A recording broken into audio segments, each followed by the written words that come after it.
One of the things that was important to my husband and I as we were going through the hockey experience was to teach our son a work ethic, to teach him what went into playing hockey, the amount of money, all of those things. And a great way to do that was through fundraisers. And one of them was selling chocolate-covered almonds. And oftentimes parents get busy, so it's so much easier to just buy the almonds or sell them at work. And what we wanted to do was to make him go door to door, see the work that went into it, and make him work for it.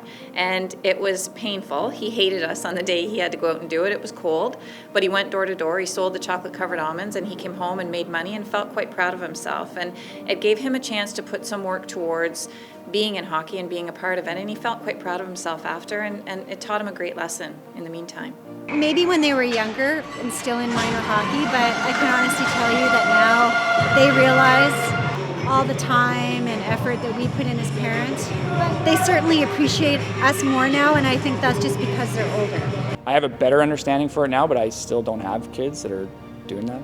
So I still don't think I fully appreciate it. I see the parents that do it, and it's impressive, but no, I don't think I fully understand it even now. My dad coached the Adam A1 team, and he cut me my first year trying out for anything. My brother was on the team, and you know, I was one of the last cuts, and I think just the way he explained it to me, that it was probably one of the best things that happened to me in hockey and life. I think that going through adversity is very important. Good people make good hockey players, right? And we try to find kids that have good values and, you know, good work ethic, commitment. We have the ability to, you know, to teach those kids the skills, but sometimes those life ones and the mental skills are a little tougher ones to do. So, you know, if we can find some kids that already have those, that's a big help. A friend of mine, a coworker, tagged me on this article on Facebook about this little boy who was practicing on a little puddle of frozen ice in Abbotsford. And I watched it and I kind of giggled and I thought, that's awesome. Like, Bailey, look at this. So he looked and he went, that's awesome. So he read the article attached to it, and the article had indicated that Marcus wanted to play, but he wasn't able to. It's very costly to put your kids through hockey. He's well aware of that. It kind of got to me that he's on a small pond in a parking lot, and if I were to see that, I wouldn't do anything. I would look at it and say there's a frozen puddle. But he looks at it as a place to go skate, and he puts his gear on and goes and just for a small amount of time just goes out and just skates. So he's on his phone, he's Googling, he goes, well, why don't we set up a GoFundMe account and raise money for Marcus? Yeah, sure. Will you help me write it? Sure I will. It's gone to Marcus's family to put him into hockey and to Abbotsford minor hockey.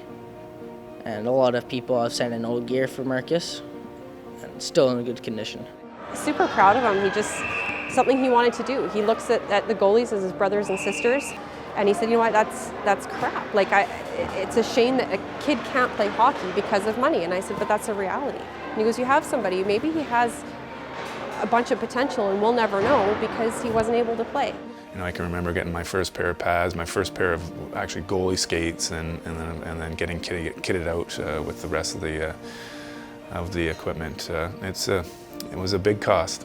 You know, I walk into the stores today and I just cannot believe what it costs for equipment and you know what moms and dads have to sacrifice so their children can enjoy the sport they love.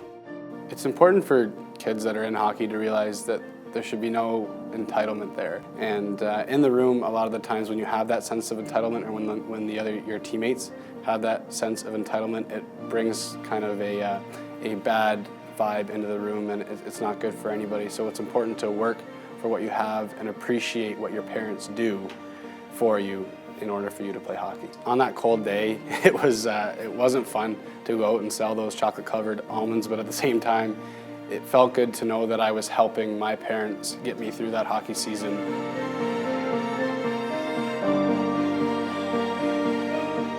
For more information on the Lessons from Behind the Glass video series, visit bchockey.net or lessonsfrombehindtheglass.com.